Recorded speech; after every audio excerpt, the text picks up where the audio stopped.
मंगलाचरण। ओम नमः सिद्धेभ्य। जय श्री ओम नमः सिद्धेभ्य। जय श्री ओम नमः सिद्धेभ्य। मंगलम भगवान वीरो मंगलम गौतमो गणि मंगलम कुंद कुंदाद्यो जैन धर्मोस्तु मंगलम सर्वमंगल मांगल्यम सर्व कल्याण कारकम प्रधानम सर्वधर्माणां जैनम जयतु शासनम जैनं जयतु शासनं जैनं जयतु शासनं न मे समय साराय स्वानुभूत्या चकासिते चित्स्वभावाय भावाय सर्वभावांतरच्छिदे। अध्यात्म अमृत कलश का बंद अधिकार हमारा चल रहा है, जिसमें हम उन बारीकियों को जान रहे हैं कि जिन पूर्वक बंद होता है। सम्यक दृष्टि को कैसा बंद होता है, मिथ्या दृष्टि को कैसा बंद होता है, और वो प्रक्रिया क्या है, उसके पीछे कौन से भाव हैं जो बंध में निमित्त होते हैं। तो यही हमारा चल रहा है, इसके आगे चलेंगे हम।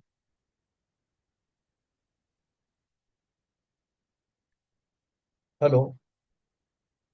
हाँ, मैं आपसे बात करूं, अभी मीटिंग चल रही है जूम पे ना। हाँ, स्वाध्याय चल रहा है।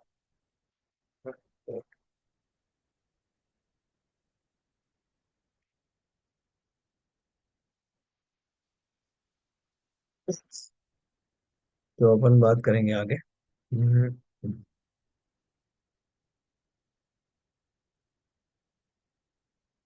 देखिए, हमने ये 170वां श्लोक पढ़ रहे थे इनका। आत्मघाती शब्द जो ऊपर आया था ना, तो अपन ने क्या पढ़ा था?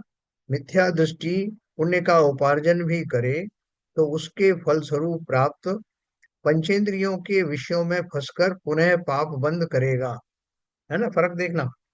मिथ्या दृष्टि पुण्य का उपार्जन भी करे तो उसके फलस्वरूप प्राप्त पंचेंद्रियों के विषयों में फंसकर पुनः पाप बंद करेगा। कारण यह है कि उसे वीतराग भाव ही उपादेय है, ऐसा श्रद्धा नहीं है। मैं ही अपना भला बुरा करने में समर्थ हूँ, पर नहीं, ऐसी श्रद्धा के अभाव में वह अपना भी भला बुरा पर से होगा, ऐसा मानता। जो परावलंबी है वह मुक्त नहीं होगा, स्वावलंबी ही मुक्त होगा। सम्यक दृष्टि वीतराग भाव में जितना जितना बढ़ता है, परावलंबन छोड़कर उतना उतना ही स्वावलंबी बनता जाता है ना। सम्यक दृष्टि में और उसमें क्या फर्क हुआ कि ये वीतराग भाव में शुरुआत से ही बढ़ना चालू कर देता है, और धीरे धीरे उसका परालंबन पर आश्रिता आश्रितता छूट जाती, यहाँ तक कि जो पंच परमेष्टि का आलम्बन है, वो भी एक अपनी भूमिका में आने के बाद वो भी छूट जाता है। दोनों में यही भेद है। अतः एक मुक्त हो जाता है और दूसरा अपनी मिथ्या धारणाओं से स्वयं अपना अहित करता है, अतः आत्मघाती है, ऐसा आचार्य का कथन है ना। आत्मघाती का मैंने आपको अर्थ बताया था ना, कि आत्मघाती का अर्थ ये नहीं कि वो आत्महत्या हो रही हो, है ना। तो घात का अर्थ क्या है कि अपने जो नैसर्गिक गुण है, स्वाभाविक गुण है, उन गुणों को डेवलप नहीं होने देता, उन गुणों का आश्रय नहीं लेता, उन गुणों का चिंतन आदि नहीं करता। वो उसके गुण जो है छुप से जाते हैं, तो ये इस तरह से आत्मघात कहा गया है। अब बोल रहे हैं मिथ्या अध्यवसान ही बंध का कारण है। अध्यवसान का अर्थ क्या है कि एफर्ट्स, ये टेंडेंसी है। मिथ्या अध्यवसान ही बंध का कारण है। मिथ्या दृष्टे सा एवाश बंध हेतुर्विपर्यात् या एवाद्यवसायो अयम ज्ञानात्मा अश्य दृश्यते। इस मिथ्या दृष्टि जीव के जो यह अज्ञान स्वरूप अध्यवसान दिखाई देता है, विपरीत रूप या मिथ्यात्व रूप परिणाम होने से वही बंध का कारण है। क्या बोल रहे हैं भावार्थ में? पर का कुछ भला बुरा कर सकता हूँ, ऐसा जो मोह युक्त अध्यवसान है, वो उनके साथ मिला हुआ जो मेरा एफर्ट है, वह विपरीत है।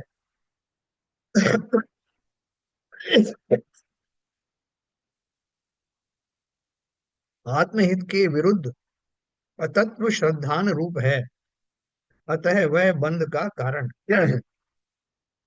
अज्ञान स्वरूप है। सम्यक दृष्टि के ऐसा मिथ्या अध्यवसान नहीं होता, है ना, क्योंकि उसको मोह नहीं है और ये भ्रम नहीं है कि मैं दूसरे का भला बुरा कर सकता हूँ। जबकि मिथ्या दृष्टि तो पल पल पे ऐसे ही मानता। तो वो अध्यवसान नहीं होने के कारण से, मतलब बहुत क्लैरिटी के साथ उसको मालूम है कि ना दूसरा मेरा कुछ बिगाड़ सकता है, ना ही मैं किसी का कुछ भला बुरा कर सकता हूँ। इसलिए सबको अपना अपना ही करना। समाधान है, बुद्धि, व्यवसाय, अध्यवसान, मति, विज्ञान, चित्त, भाव, परिणाम, ये सब शब्द एकार्थक हैं। हैं? बुद्धि, व्यवसाय, अध्यवसान, मति, विज्ञान, चित्त, भाव, परिणाम, ये सब शब्द एकार्थक हैं। कैसे एकार्थक हैं ये? इसका तात्पर्य यह है कि अध्यवसान का सामान्य अर्थ तो जीव के सकषाय परिणाम ही है। तथापि इस प्रकरण में मोह युक्त परिणाम को ही मिथ्या अध्यवसान कहा है ना। ये क्या बोल रहे हैं, अध्यवसान का सामान्य अर्थ क्या है? सकषाय परिणाम। जो भी मेरे जो काम कुछ करने का जो भाव होता है वो कषायों से भरा हुआ होता है। तो अध्यवसान का सामान्य अर्थ वो है, लेकिन यहाँ बोल रहे हैं कि इस प्रकरण में मोह युक्त परिणाम को मिथ्या अध्यवसान कहा। क्योंकि कषाय जो है वो चारित्र मोहिनी के कारण होते हैं और मिथ्या मान्यताएं दर्शन मोहिनी के कारण होती हैं। तो वो क्या बोल रहे हैं कि सामान्य रूप से अध्यवसान का अर्थ है कि जो कषाय युक्त भावों को करना, और यहाँ मोह युक्त परिणाम है यानी भ्रम है। जीव को अपने स्वरूप का सच्चा ज्ञान पर प्राप्त नहीं है, पर के बारे में सच्ची उसको ज्ञान नहीं है। इसलिए वो जो उसकी जो खोटी श्रद्धा है, उस खोटी श्रद्धा को ही यहाँ मिथ्या अध्यवसान कहा, उसे ही बंध का कारण कहा। हम देखो, बंध के कारण में वैसे तो कषाय भी एक कंस्टिट्यूएंट है, लेकिन मूल रूप से कषायों का जन्म मिथ्या श्रद्धान के कारण ही होता है ना। तो अगर मेरा श्रद्धानी सही हो जाए कि मैं कौन हूँ और बाकी पदार्थ कैसे हैं, तो जो मूल रूप से जो मेरा जो कषाय का व्यापार चलता है, इसीलिए तो चलता है। मैं जिसे अपना मानता हूँ उसे वो उससे मैं राग करता हूँ, जिसे अपना नहीं मानता हूँ उनसे द्वेष करता हूँ। और वहां अपना मानने में गलती क्या हो रही है कि मैं अपने शरीर को अपना स्वरूप मानता हूँ।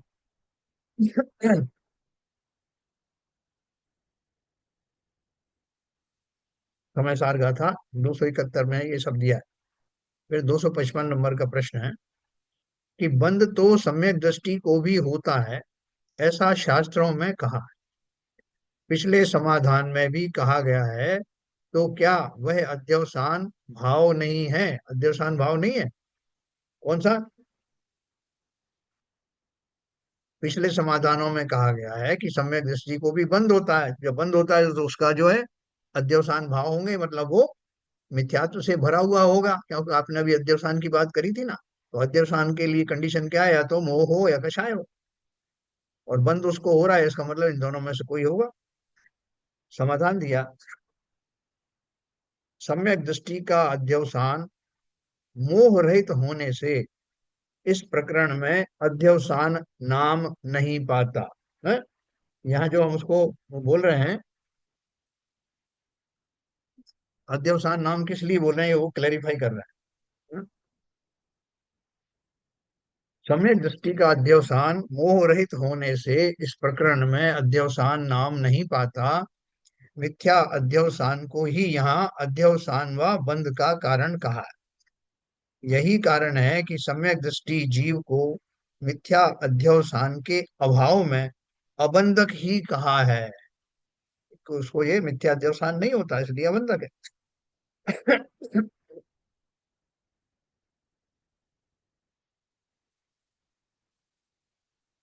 उसे पिछले समाधानों में व अन्यत्र शास्त्रों में शुभ अशुभ पुण्य पाप रूप बंद करना लिखा है, वह अल्प बंद उपेक्षणीय है। क्या बोल रहे हैं कि बहुत से दूसरे शास्त्रों में भी और यहाँ भी कई जगह पे लिखा है कि इसको किंचित शुभ अशुभ पुण्य पाप का बंध भी होता है। तो वो बंध जो कैसा है वो नगण्य है, और जिस कारण से होता है वो भी अपन कभी चर्चा कर सकते हैं इसमें। लेकिन वो उसको मिथ्यात्व तो डेफिनेटली नहीं है, मिथ्या अध्यवसान तो है नहीं। तो अब जो बंद उसको थोड़ा बहुत हो रहा है जो कि नेग्लिजिबल है, उसका कारण मिथ्या अध्यवसान तो कम से कम नहीं है। और वह अनंत संसार का कारण नहीं है, क्योंकि अनंतानुबंधी कषाय चली गई उसकी। और अनंतानुबंधी कषाय जाने के साथ साथ उसका मोहिनी कर्म भी शमन को प्राप्त हुआ है। अतः उस बंध को बंध नहीं माना। इसी से चतुर्थादि गुण स्थानों में शुभ अशुभ रूप प्रवृत्ति होने तथा अल्प स्थिति अनुभाग रूप बंध होने पर भी अबंधक ही कहा है। अपन कहते हैं संसार में, बोलते हैं ना भाई साहब आटे में नमक के बराबर। बोले ये आपके साहब हैं, ये बहुत ईमानदार हैं, ये कभी झूठ नहीं बोलते। बोले ऐसा है कि कभी जी जवान फिसल जाए तो हो सकता है कि थोड़ा बहुत इधर उधर हो जाए, मगर कितना है जैसे एक आटे में नमक। मतलब सत्य की जो वॉल्यूम है वो बहुत ज्यादा है, और जो किंचित तो इधर उधर हो जाता है थोड़ा बहुत अज्ञान से अबुद्धि पूर्वक, वो नेग्लिजिबल। मिथ्या दृष्टि को ही एकमात्र बंधक कहा है, क्योंकि मिथ्या दर्शन के प्रभाव से वही अनंत संसार के कारणभूत कर्मों का अधिक स्थिति अनुभाग रूप बंद करता है, जैसे हमारे ललित जी ने कल बताया था ना, कि जो सम्यक दृष्टि का जो बंद भी होगा तो कैसा होगा, वो मिनिमम अनुभाग वाला और मिनिमम स्थिति वाला होगा, है जो उसको ना के बराबर। सारांश यह है कि ग्रंथ में जो प्रकरण चला है वह मिथ्याध्यवसान को ही अध्यवसान मानकर चला है। अतः यहाँ अध्यवसान शब्द का अर्थ मिथ्यात्व सहित परिणाम ही जानना चाहिए। बोल रहे हैं कि अगर अध्यवसान शब्द आया है और उसके फलस्वरूप कहीं बंध की बात चलती है तो ये मान के चलना, तो अध्यवसान कौन सा है, मिथ्याध्यवसान, क्यों उसके बिना बंध नहीं होता। अनेनाध्यवसायेन निष्फलेन विमोहित तत् किंचनापि नैवास्ति नात्मात्मनं करोति यत्। इस प्रकार मिथ्या अध्यवसाय से व्यर्थ विमोहित आत्मा यानी प्राणी आत्मा को अर्थात अपने को जिस पदार्थ से एकत्व रूप न करता हो, ऐसा पदार्थ कोई भी नहीं है। क्या बोल रहे हैं।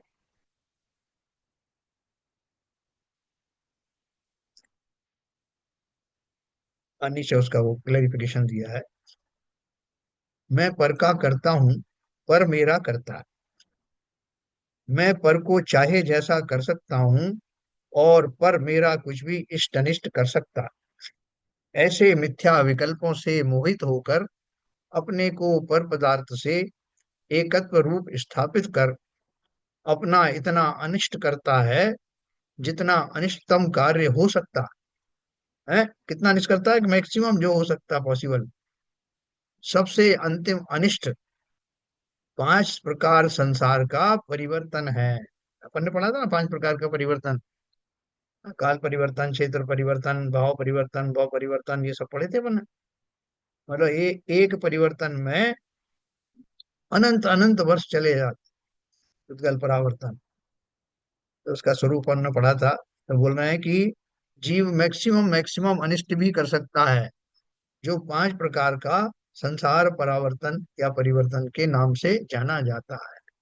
उसका स्वरूप पढ़ोगे तो रोंगटे खड़े हो जाएंगे, कि जीव अभी यहाँ इस जगह पे पैदा हुआ है और वहां से चल करके वो दूसरे भवों में चला जाए, और वहां से सब वो भोग करके फिर से जहाँ उसका शुरुआत हुई थी उससे जस्ट लगे हुए क्षेत्र में फिर से जन्मे, तब उसका एक परावर्तन माना जाए। और इस बीच में इसने असंख्य पर्याय धारण की, कहाँ कहाँ होके आए वो गिनती में नहीं हो। ऐसे जो परावर्तन है या परिवर्तन है वो बहुत ही ज्यादा दुखद है, बहुत ही चिंतनीय है। और ये जीव अपने मिथ्या अध्यवसान के कारण वो जो मैक्सिमम पॉसिबल अनर्थ है अपना, वो कर लेता। सबसे अंतिम अनिष्ट 5 प्रकार संसार परिवर्तन है जो अनंत काल तक प्राणी को दुखी बनाता है, उस अनिष्ट को मोही प्राप्त करता है। इष्ट फल मोक्ष के प्रति कारणत्व के अभाव से ही मिथ्या अध्यवसान को निष्फल कहा। संसार रूप दुखद फल तो उसका है ही, है। इष्ट फल मोक्ष के प्रति कारणत्व के अभाव से ही मिथ्या अध्यवसान को निष्फल कहा। यानी मिथ्या अध्यवसान जो है वो मोक्ष का फल दिला नहीं सकता। और उसका फल क्या मिलेगा? संसार रूपी फल ही उसका नियति है। मोह की महिमा अनुपम है ऐसा बताते हैं। देखो ये मोह के ऊपर में इतना भी वो प्रहार क्यों कर रहे हैं? क्योंकि ये अभी निश्चित हो गया है कि जीव को जो भी कुछ जो मैक्सिमम जो दुख के कारण हो सकते हैं, उन सब के पीछे ये मोह ही है। मोह के कारण ही नवीन कर्म का बंध होता है। मोह के कारण ही साता असाता वेदनी कर्म का अनुभव होता है। मोह के कारण ही जीव परिग्रह आदि में जुड़ जाता है। मोह के कारण ही वो कषायों से भर जाता है। यानी मोह ही एक सब चीज की बीज है। मोह की महिमा अनुपम है ऐसा बताते हैं। विश्वाद विभक्तो अपहि यत् प्रभावात् आत्मानमात्मा विदधाति विश्वम मोहे की कंदो अध्यवसायेश नास्ति है ये शाम यत यस्त एव। यह जीव संसार के संपूर्ण द्रव्यों से भिन्न है। हाँ?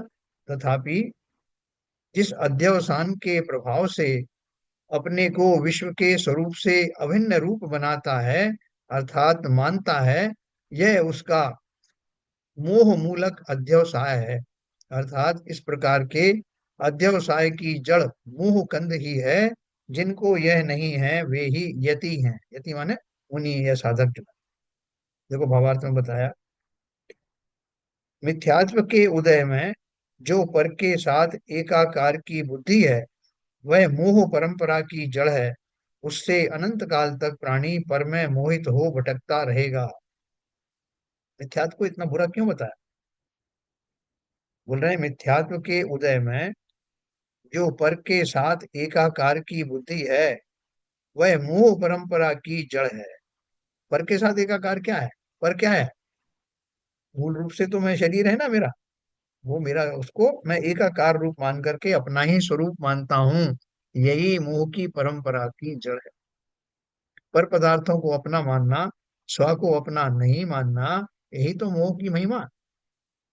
उससे अनंत काल तक प्राणी पर में मोहित हो भटकता रहेगा। वस्तुतः जीव सब द्रव्यों से सर्वथा भिन्न है। जीव द्रव्य भी अनंतानंत हैं। कितने जीव हैं? अनंतानंत। वे सब लक्षण की समानता रखते हुए भी परस्पर में अपने अपने गुण पर्याय धर्म को लिए भिन्न भिन्न द्रव्य हैं। संसार का प्रत्येक प्राणी अपने अपने कर्मानुसार विविध परिस्थितियों से गुजर रहा है।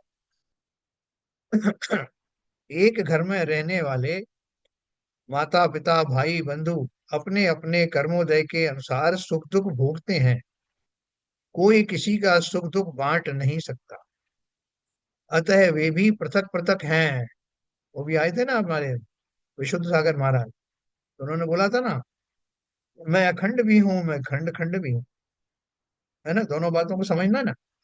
हाथ का उदाहरण उन्होंने दिया कि ये हाथ की एक एक उंगलियां देखो तो मैं खंड खंड हूँ। हर एक उंगली छोटी बड़ी है, हर एक का अलग अलग कार्य है, हर एक की अलग सेंसेशन है। इसलिए मैं, मेरा हाथ भी अखंडित नहीं। लेकिन जब संपूर्ण हाथ की दृष्टि से देखता हूं, तो वो सारी उंगलियां उस हाथ का ही पार्ट हैं। इसलिए मेरा जो हाथ है वो अखंड है। तो अखंडत्व में मैं खंडत्व की और खंडत्व में अखंडत्व की कल्पना करना या उसको समझना, यही शायदवाद है। एक घर में रहने वाले माता पिता भाई बंधु अपने अपने कर्मोदय के अनुसार सुख दुख भोगते हैं। छोटा भाई कहीं और लग गया, बड़ा भाई का कुछ और हो गया, माता पिता और सुख दुख पा रहे हैं। एक ही परिवार, कोई किसी का सुख दुख बांट नहीं सकता। अतः वे भी पृथक पृथक हैं। तो अन्य अनंतानंत जीव तो भिन्न भिन्न ही हैं, इसमें संदेह नहीं। बोले जब मेरे ही परिवार के जो जीव हैं, छोटा सा परिवार है, चार पांच प्राणी हैं, जब वही सब अलग अलग हैं, उनकी डेस्टिनी अलग अलग है, उनकी सुख और दुख उनके अलग अलग हैं, तो संसार में रहने वाले अनंत अनंत जीव द्रव्य की ही बात कर लें तो वो कह रहे हैं वो तो भिन्न ही है, इसमें कोई संदेह नहीं। फिर भी प्राणी अपने मोह परिणति से अपना स्वरूप न जानकर पर में निजपना मानता है और सारे विश्व को अपनाता है। ऐसी मिथ्या मोह की जड़ जिनकी उखड़ गई है, वे ही यतीश्वर हैं। अपन यतीश्वर किसको कहते हैं? जैसा हमने एक वो बना रखा है फार्मूला की, जो नग्न दिगंबर हों, जिन्होंने अपना घर बार छोड़ दिया हो, जो जंगल में बैठ करके तपस्या करते हैं, वो यति है। हैं? तो ये सब क्रियाएं तो एक मिथ्या दृष्टि भी कर सकता है। वस्त्रों का त्याग करके और यहाँ तहाँ विचरना, और जैसा मन में आए वैसा चिंतन कर लेना, खाने पीने की भी सुध नहीं रहना, ये सारी चीजें, ये सारे लक्षण वास्तविक संत के हैं ऐसा आवश्यक नहीं है। है ना? तो बोल रहे हैं फिर भी प्राणी अपनी मोह परिणति से अपना स्वरूप न जानकर पर में निजपना मानता है और सारे विश्व को अपनाता है। अपन वो एक बार बहुत सारे वो पढ़ते हैं ना, समस्त वसुदेव कुटुंबकम, सारा जगत मेरा है, सब मेरे भाई बंध हैं। ये सब जो बातें ये कहने सुनने में अच्छी लगती हैं, उसका व्यवहार पक्ष जो है अलग है, लेकिन वास्तव में तो आप अकेला अवतरे मरे अकेला आओ। देखो हम प्रत्यक्ष देखते हैं, आप अकेला अवतरे मरे अकेला होए, यूं कब हूं इस जीव का साथी सगा न कोई।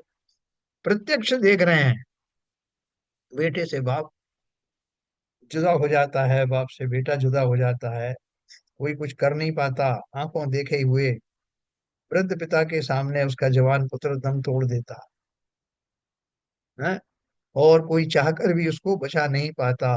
ये सब घटनाएं हम प्रत्यक्ष देखते हुए भी अनदेखा कर देते। तो बोल रहे हैं ऐसी मिथ्या मोह की जड़ जिनकी उखड़ गई है, वे ही यतीश्वर हैं, जिनको इस तरह के भाव ही नहीं। अब क्या होगा मेरा, मेरा बेटा चला गया जिसके निमित्त से मैंने इतना धन आदि उपार्जन किया था, वो अब कौन उसको भोगेगा? और बेटा जो है कहेगा कि मैं अपने जाने के बाद अपने बच्चों को दे जाऊंगा। बोले मेरी तो बेटियां ही हैं तो क्या करूंगा? बोले दामादों को देना पड़ेगा मजबूरी। कोई किसको देता नहीं है, जिसके भाग्य में होता है उसके भाग्य में वो ट्रांसफर भर होता है, लेकिन वो भी उसका उपभोग कर पाएगा कि नहीं, ये निश्चित नहीं। तो इन्होंने एक प्रश्न किया है, क्या सम्यक्ति गृहस्थ की मोह की जड़ नहीं उखड़ी? सम्यक्ति जीव के ऊपर लगे हैं वो, क्या बोल रहे हैं? क्या सम्यक्ति गृहस्थ की मोह की जड़ नहीं उखड़ी? सम्यक दृष्टि के तो चतुर्थ गुण स्थान में भी मोह का परिणाम नहीं है, तब मोह रहित को यतीश्वर कहने का क्या तात्पर्य है? यहाँ गृहस्थ को भी मोह रहित होने से यतीश्वर कहा गया है, ऐसा है क्या? या यतीश्वर के ही मोह रहित पना है, अतः वे ही सम्यक दृष्टि है, अन्य सब चौथे पांचवे गुण स्थान वर्ती मिथ्या दृष्टि है? है? क्या क्वेश्चन उन्होंने बोला कि वो गुणस्थान को उससे रिलेट नहीं कर रहा, वो क्या बोल रहा है कि मोह रहित जो है उसको यतीश्वर आपने कह दिया। तो इसका मतलब क्या है कि गृहस्थ जो को भी मोह रहित होने से यतीश्वर कहा गया है, ऐसा है क्या? जो गृहस्थ है उसने मोह छोड़ दिया है, तो आप उसको यतीश्वर कहोगे क्या? ऐसा उसको कंफ्यूजन है। तो समाधान दिया है भगवान कुंद कुंदाचार्य के तथा उनके ग्रंथों के टीकाकार श्री अमृत चंद्राचार्य के सामने जो शिष्य वर्ग था, उसे लक्ष्य में प्रधान रखकर ही उन्होंने वर्णन किया है। जो सामने, जो आचार्य के सामने एक शिष्य बैठे रहते हैं, जैसे कि बड़े बड़े विद्वान ये वो करते हैं प्रवचन, तो बहुत सारे उनके चेले सामने बैठते हैं सुनने वाले। तो यहाँ बोल रहे हैं कि भगवान कुंद कुंदाचार्य के तथा उनके ग्रंथों के टीकाकार श्री अमृत चंद्राचार्य के सामने जो शिष्य वर्ग था, उसे लक्ष्य में प्रधान रखकर ही उन्होंने वर्णन किया है। उसी का एक देश गृहस्थ पर लागू करना चाहिए। इसीलिए यतीश्वर को प्रधान लक्ष्य करके ही आचार्य कहते हैं। वे उन्हें संबोधन कर कहते हैं कि यदि यति होकर तुमने भी पर के साथ एकता का भाव रखा, तो वह मिथ्यात्व होगा और तुम बंधन में पड़ोगे। अपने शिष्यों से क्या बोल रहे हैं वो? यदि यति होकर, कि साधु है ना वो सारे सामने बैठे हैं, और तुमने पर के साथ एकता का भाव रखा। पर का अर्थ क्या है? आपस में नहीं, साधु एक दूसरे के लिए पर की बात कर रहे हैं, नहीं, शरीर आदि से, शरीर आदि संबंधों से मैं एकता भाव रखा, तो वह मिथ्यात्व होगा और तुम बंधन में पड़ोगे। तब चतुर्थ ये पंचम। तब ये यतीश्वर शब्द से क्या मतलब है? यति माने वो साधु होता है ना। तो यति माने साधु होता है। यति माने साधु, तो हाँ ईश्वर भी लगा दिया शब्द उसमें। हाँ हाँ हाँ हाँ हाँ हाँ, हाँ, हाँ। देखो, अपन जो है बहुत सारे लोगों को जो है वो उसका जो सुपरलेटिव डिग्री बनाने के लिए ऐसे कह देते हैं। जैसे अपन उनको बोलते हैं मुक्तेश्वर, मुक्तेश्वर धाम, या और भी बहुत सारी ऐसी उपमा दे देते हैं। तो वो ईश्वर के समकक्ष तो नहीं, बल्कि ईश्वर की साधना में लगे हुए वो यति, वो यतीश्वर कहलाते हैं। जिन्हें ईश्वर की साधना में लगे हुए हैं, हाँ। निश्चित रूप से लगे हुए हैं, उनको उतना जो बहुमान देने के लिए उनके सामने यति भी कह सकते थे। यतीश्वर कहने से उनका अर्थ यह है कि वो विशेष रूप से निष्णात यति है, जो कि अपनी मुक्ति की साधना में ईश्वर बनने की ओर उन्मुख है। तो वो उनको जी। ज्यादा बहुमान देने के लिए कहा गया। हाँ। तो एक्चुअली जो इसका प्रश्न है, तो जी। इसमें मतलब अगर यतीश्वर यतीश्वर मैं ऊपर वाले प्रश्न में उन्होंने जवाब दिया कि मोह मिथ्या की जड़ जिनकी उखड़ गई है, हाँ। तो वही यतीश्वर है। तो खैर मोह मिथ्या का मतलब एक्चुअली जो कैटेगरी है मोह कषाय की है, मतलब अनंतरामंदी और ये सब चारों चौकड़ी जो हैं, हाँ। अब उसमें से कौन सी बाकी रही है? तो जड़ उखड़ गई मतलब सभी चल चारों चारों चली गई हैं, या एक गई है, दो गई हैं, तो कुछ तो बाकी अगर है तो फिर वो सम्यक दृष्टि नहीं कहे। सम्यक दृष्टि में तो खैर संतुलन तो बाकी रहती है, आखिर में जाती है वो तो। नहीं नहीं, समय दृष्टि के तो अभी अप्रत्यक्षान प्रत्यक्षान सब है हाँ, बाकी। वो भी बाकी है। तो हाँ। यतीश्वर के तो ये कषाय गए, अनंताबंदी गई भी है, वो भी कोई निश्चित रूप से नहीं कह सकते। देखो, इसलिए तो वो प्रश्न उन्होंने पूछा, उसका उत्तर अपन पढ़ रहे हैं। क्या लिखा उसने? गृहस्थ को भी, यहाँ गृहस्थ को भी मोह रहित होने से यतीश्वर कहा गया है, ऐसा है क्या? या यतीश्वर के ही मोह रहित पना है, अतः वे ही सम्यक दृष्टि है? दूसरा क्वेश्चन, अन्य सब चौथे पांचवे गुणस्थानवर्ती मिथ्या दृष्टि हैं। ये तो उन्होंने एक अनुभव बात, अलग से बात निकाल दी। वो हाँ। बोल रहे हैं कि चौथा गुणस्थान और पांचवे गुणस्थान में मिथ्या दृष्टि की कल्पना कर ली उन्होंने। जबकि आपके हिसाब से कौन है चौथे गुणस्थान वाला, पंचम गुणस्थान वाला? तो सम्यक दृष्टि है। सम्यक दृष्टि है। तो सम्यक दृष्टि, कोई मिथ्या दृष्टि तो इन गुणस्थानों में आ ही नहीं सकता। आ ही नहीं सकता। हाँ, मिथ्या दृष्टि तो पहले गुणस्थान में है। तो उन्होंने वही समाधान दिया है। भगवान कुंद कुंदाचार्य के तथा उनके ग्रंथों के टीकाकार श्री अमृत चंद्राचार्य के सामने जो शिष्य वर्ग था, उसे लक्ष्य में प्रधान रखकर ही उन्होंने वर्णन किया। उसी का एक देश गृहस्थ पर लागू करना चाहिए। एक देश माने आंशिक। इसलिए यतीश्वर को प्रधान लक्ष्य करके ही आचार्य कहते हैं, वे उन्हें संबोधन कर कहते हैं कि यदि यति होकर, हाँ, देखो उनको यति होकर कहा, यतीश्वर नहीं कहा। हाँ। यतीश्वर तो उनको बाद में उसको जैसे अपन दरोगा को सिपाही को दरोगा कह देते हैं ना, तो वो थोड़ा सा विशेष बहुमान देने के लिए वो बात है। तो यहाँ यति शब्द यूज किया कि यदि यति होकर भी तुमने पर के साथ एकता का भाव रखा, तो वह मिथ्यात्व होगा और तुम बंधन में पड़ोगे। तो कौन लोग उनके सामने बैठे हैं? उनमें चतुर्थ गुण स्थानवर्ती भी हैं, पंचम गुण स्थानवर्ती भी हैं। मुख्य रूप से तो पंचम गुण स्थानवर्ती होते हैं, क्योंकि वो आचार्य के सामने बैठने वाले जो जीव हैं, मुनि संघ में जो जीव होते हैं, ये माना जाता है उनका जो संघ है उसमें पंचम गुण स्थानवर्ती से शुरू होता है अनुवृत्तधारी। चतुर्थ गुण स्थानवर्ती भी कभी बैठे हो तो बात अलग है, लेकिन मुख्य रूप से तो जिनका आचरण प्रारंभ हो गया, जिनका चारित्र प्रारंभ हो गया, ऐसे समस्त पंचम गुण स्थान से लेकर और छठे गुण स्थान वाले मुनि भी, अब जैसे यहाँ विशुद्ध सागर महाराज आए थे तो उनके साथ में बहुत सारे और मुनि भी थे, वो सब छठे गुण स्थान वाले माने जाएंगे, छठे सातवें के बीच में झूलने वाले। और आचार्य भी उन्हीं गुण स्थानों में।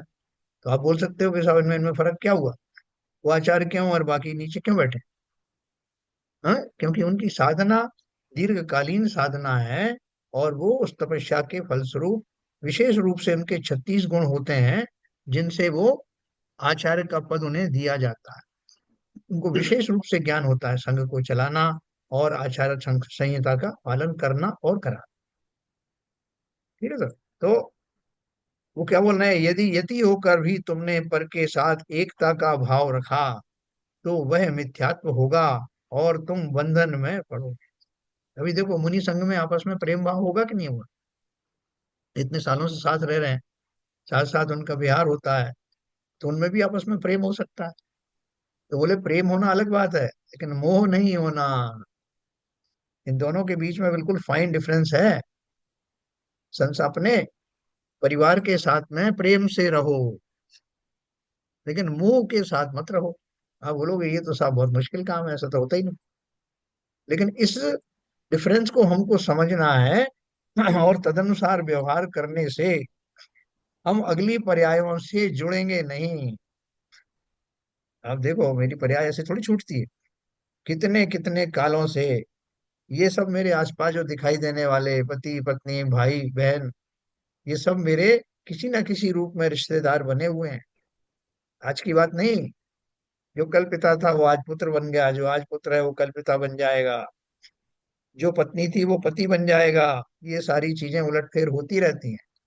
और उसमें जो मेरे इस भाव के जो संस्कार पड़ रहे हैं उनमें मेरी तीव्र निष्ठा और आकर्षण है, वो उसके मूल में रहता है।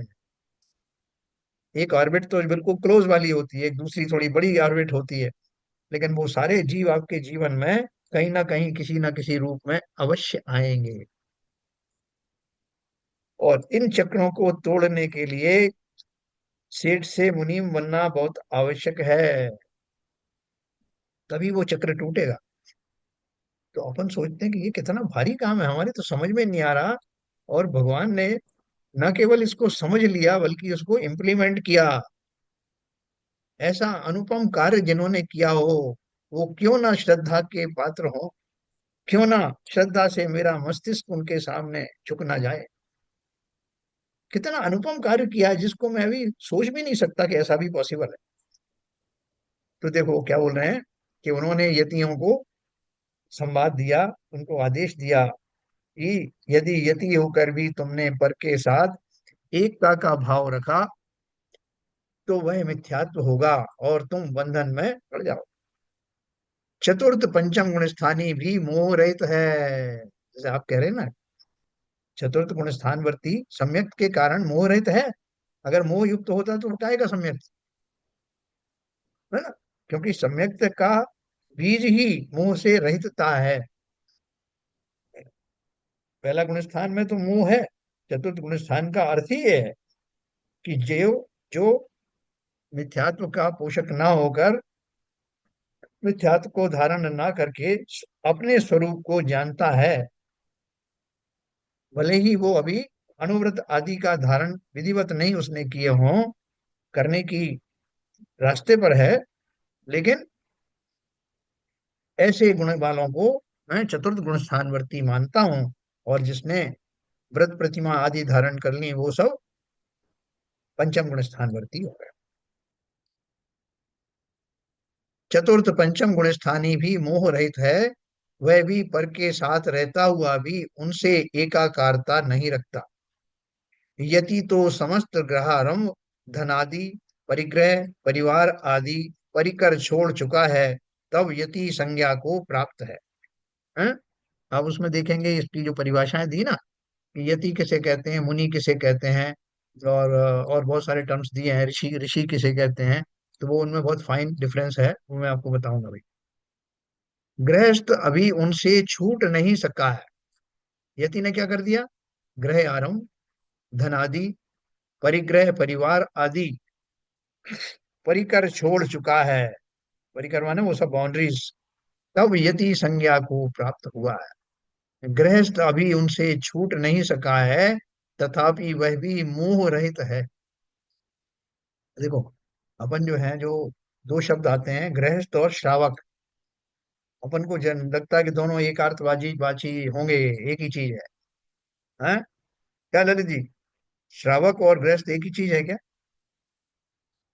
नहीं, गृहस्थ मुझे लगता है कि शायद जो इसका मोह का जो लेवल है वो गृहस्थ में ज्यादा होगा। श्रावक में चूंकि उसको ज्ञान है, उस मार्ग की तरफ चल रहा है वो। हाँ। श्रावक मतलब धर्म मोक्ष मार्ग की तरफ उसने कदम रख दिए, मतलब इसके बारे में जानना या सोचना। तो उसका लेवल थोड़ा सा हायर होगा, मोह का लेवल कम होगा उसका। हाँ। भाई कषाय का बताओ भाई, लेवल कषाय का लेवल श्रावक, कम होगा श्रावक का। श्रावक में और गृहस्थ में क्या अंतर है? कोई बताओ, स्पष्ट अंतर बताओ। हाँ, शैलन जी बताओ।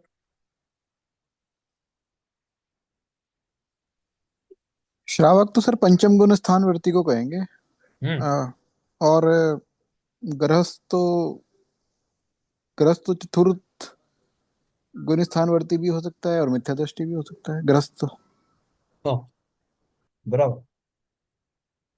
हाँ, लेकिन हम अगर कहें आपसे सम्यक दृष्टि गृहस्थ है और सम्यक दृष्टि श्रावक है, या उसमें श्रावक के साथ में सम्यक दृष्टि लगाऊं ही नहीं, ये बोलूं सम्यक दृष्टि गृहस्थ और श्रावक में क्या अंतर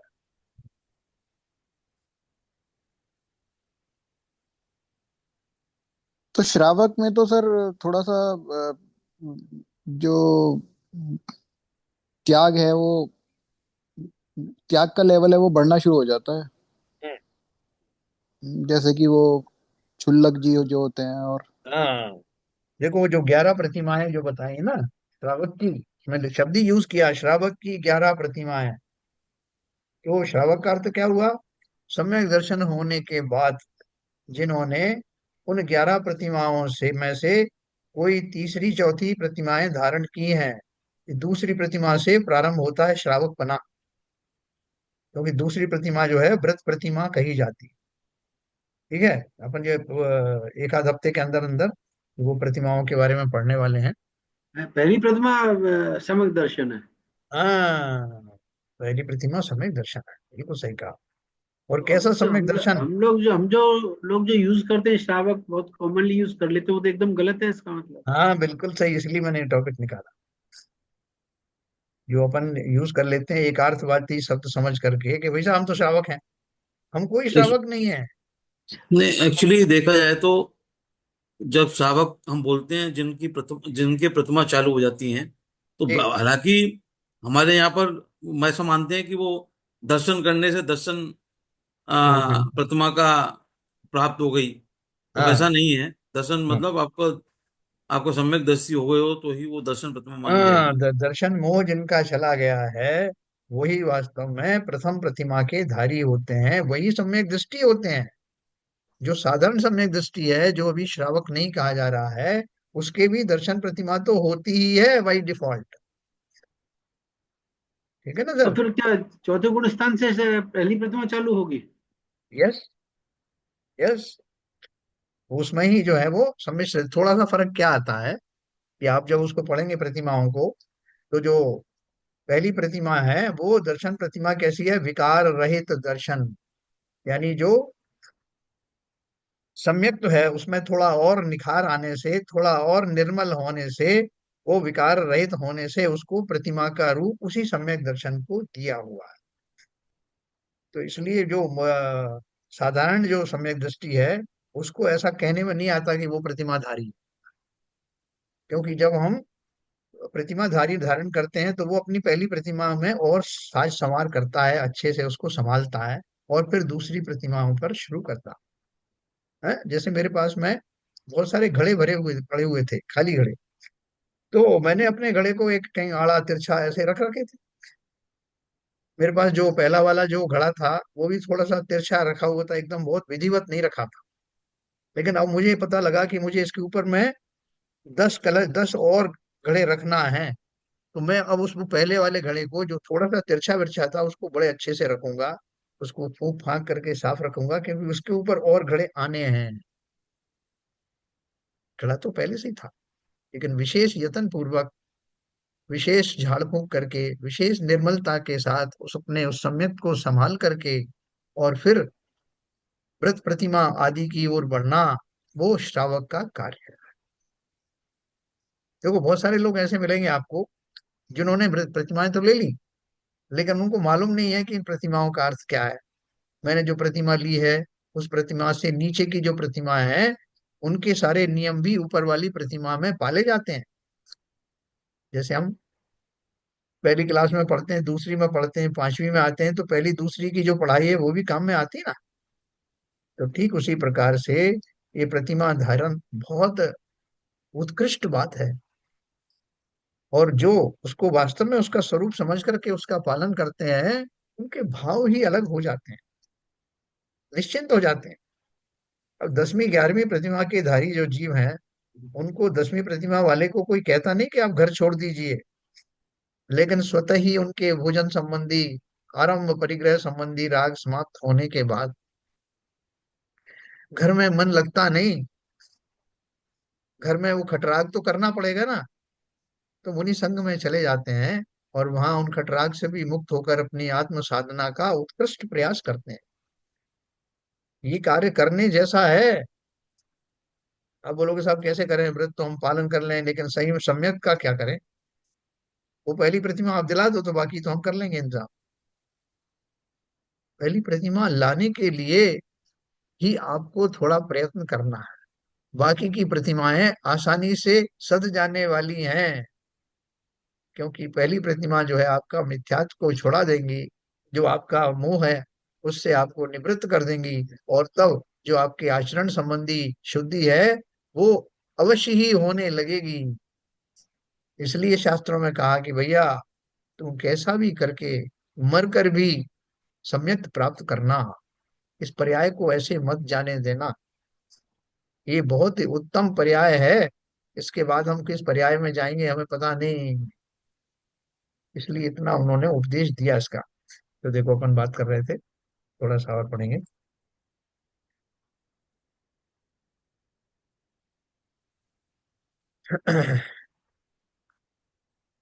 गृहस्थ अभी उनसे छूट नहीं सका है, तथापि वह भी मोह रहित ही है। किससे? यति तो समस्त ग्रह आरंभ धनादि परिग्रह परिवार आदि परिकर छोड़ चुका है, तब यति संज्ञा को प्राप्त है। गृहस्थ अभी उनसे छूट नहीं सका है, तथापि वह भी मोह रहित है। देखो हमें अपने आप ही थोड़ा थोड़ा करके ऐसा ज्ञान हो जाता है। मैं आज हमारे एक रिलेटिव से बात कर रहा था, तो मैंने उनसे कहा कि वो आपके बच्चों के लिए कुछ इन्वेस्टमेंट वगैरह करो। उनकी खुद उम्र है 82 के आसपास, और जो जीवन भर उन्होंने अच्छा खासा इन्वेस्टमेंट में ध्यान दिया, बहुत सारे जो घर गृहस्थी जोड़ने में, मकान बनाने में बहुत ध्यान दिया। अभी अचानक से उनका जो है वो चिंतन बदल गया।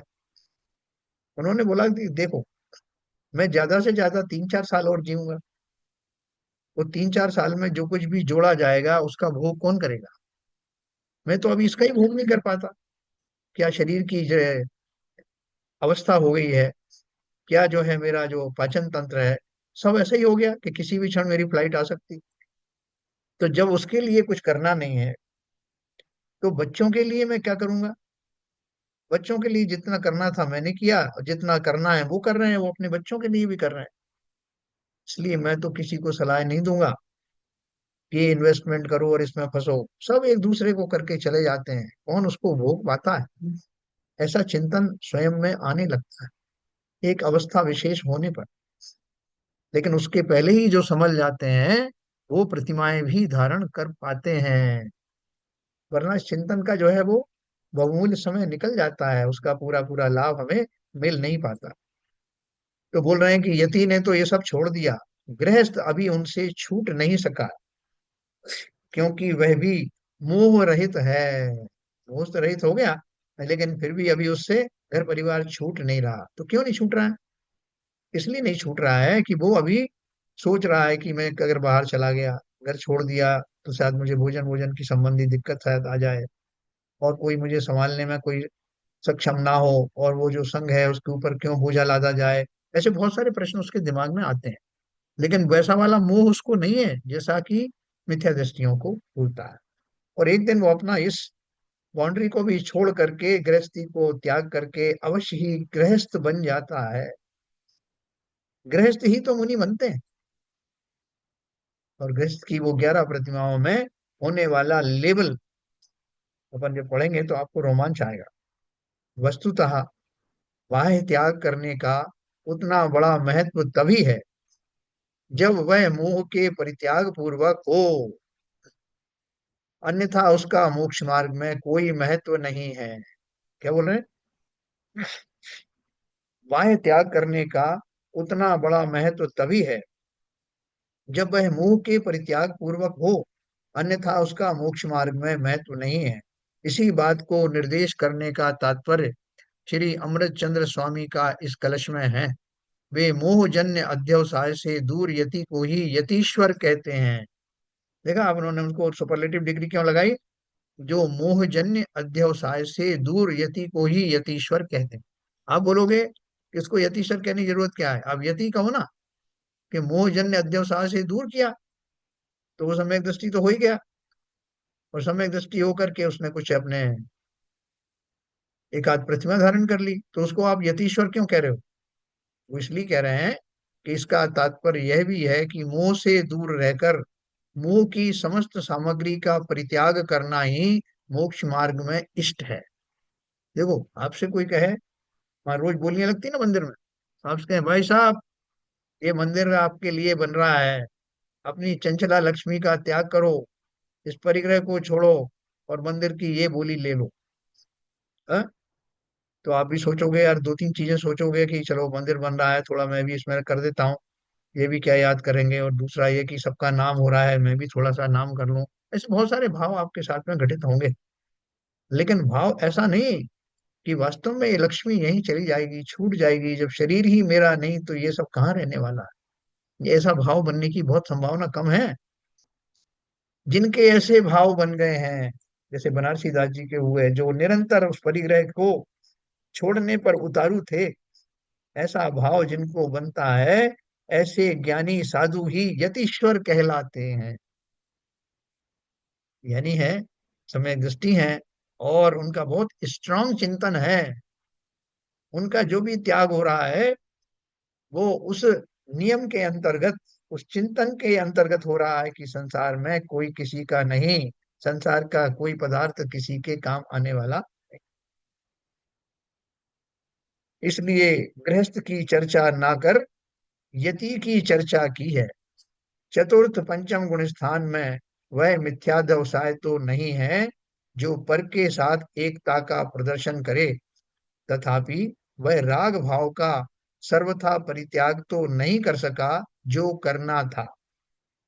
चतुर्थ पंचम गुण स्थान में क्या हुआ, जैसे हमने बताया ना, कि थोड़ा सा ट्रेसेस जो है राग की बनी रहती है। कौन सा वाला राग रहता है? जैसे कि आपका मंदिर का राग है, पंच परमेष्ठी का राग है, साधर्मी भाइयों का कुछ करने का राग है, वो सब शुभ राग रहता है।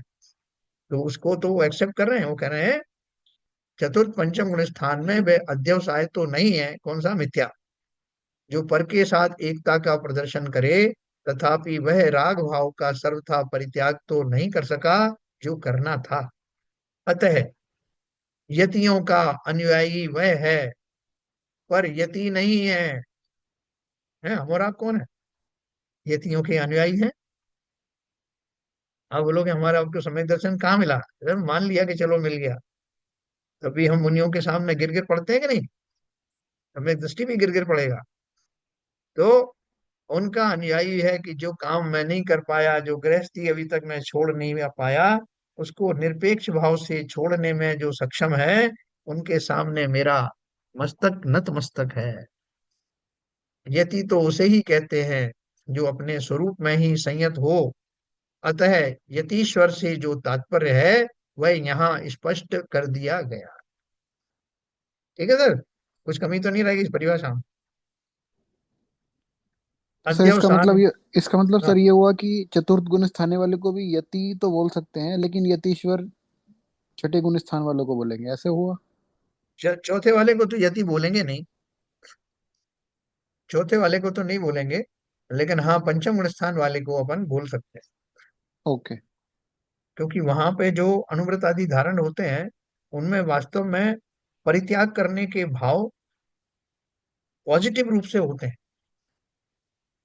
अपना कुछ नहीं है इस भाव के साथ होने वाले समस्त आरंभ परिग्रह का त्याग की जो भावना है, वही वास्तव में उत्कृष्ट भावना है, और वही वो व्रत प्रतिमा का फाउंडेशन है। दूसरी प्रतिमा वाले को भी पंचम गुण स्थानवर्ती कहते हैं, 11वीं प्रतिमा वाले को भी पंचम गुण स्थानवर्ती कहते हैं। बोले साहब ऐसा कैसे, इतनी लंबी रेंज कैसे? तो हम तो दूसरी ले लेंगे, बाकी के सब छोड़ देंगे, पंचम तो कहलाएंगे ना। हाँ, तो मैं आपको इसका डिफरेंस भी बताऊंगा कि इस दूसरे गुण स्थान वाली जो पंचम गुण स्थान है उसका क्या अर्थ है, और कैसे उन यतीश्वर का निरंतर आगे बढ़ने का भाव बना रहता है, बढ़ता जाता।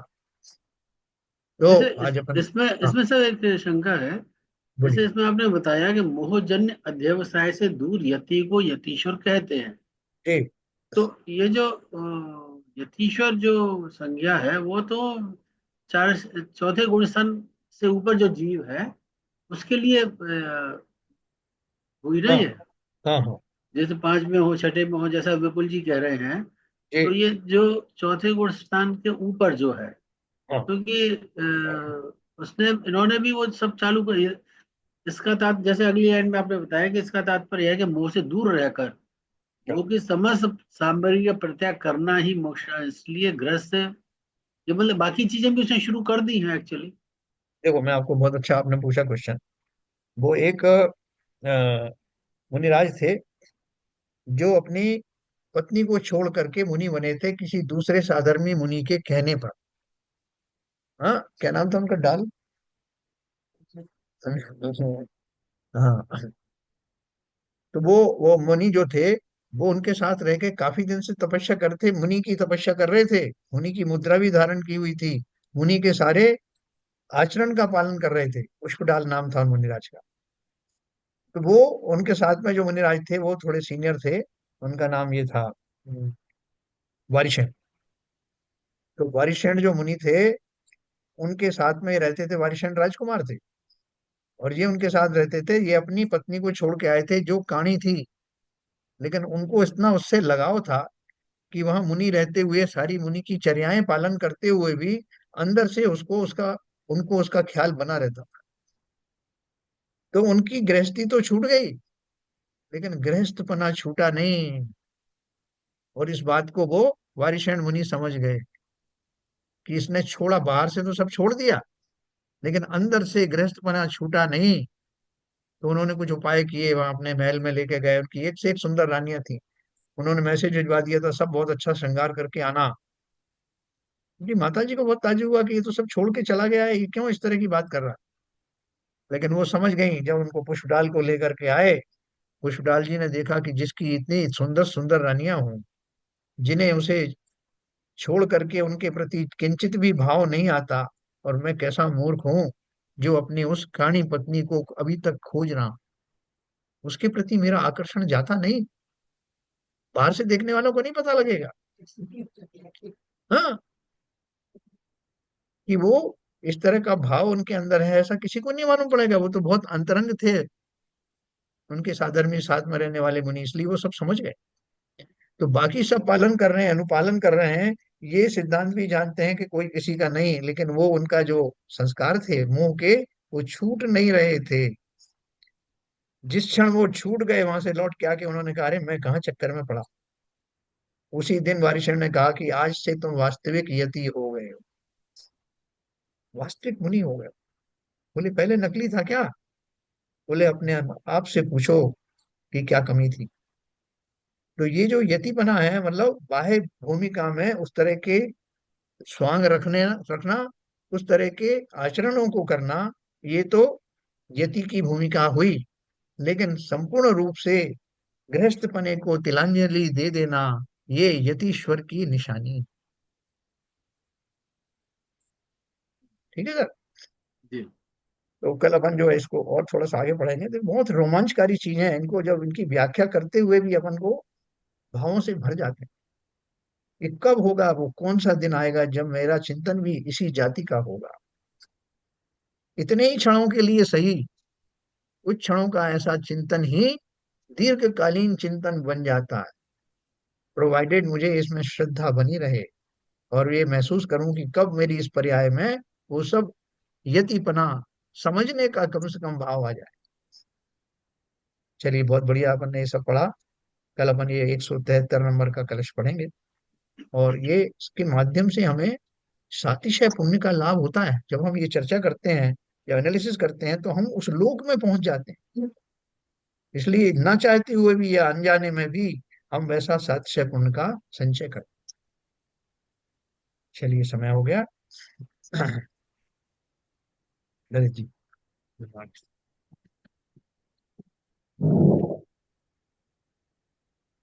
नित्यतम नाश वे को ज्ञान के प्रकाश वे को अपर भास वे को भानु शिव खानी है। छहो द्रव्य जान वे को बंध विधि भान वे को स्वपर पिछान वे को परम प्रमाणी है। अनुभव बताए वे को जीव के जताए वे को काहू न सताए वे को भव्य और आनी है। जहाँ तहाँ तार वे को पार के उतार वे को सुख विस्तार वे को यही जिन वाणी है। हे जिनवाणी भारती तो है जबूदन रहे, जो तेरी शरणा गए सो पावे सुख चैन। या वाणी के ज्ञान से सूझे लोकालो, तो वाणी मस्तक धरो सदा देते हैं दो, सदा देते हैं दो। जिनवाणी माता की जय। जय। नमो।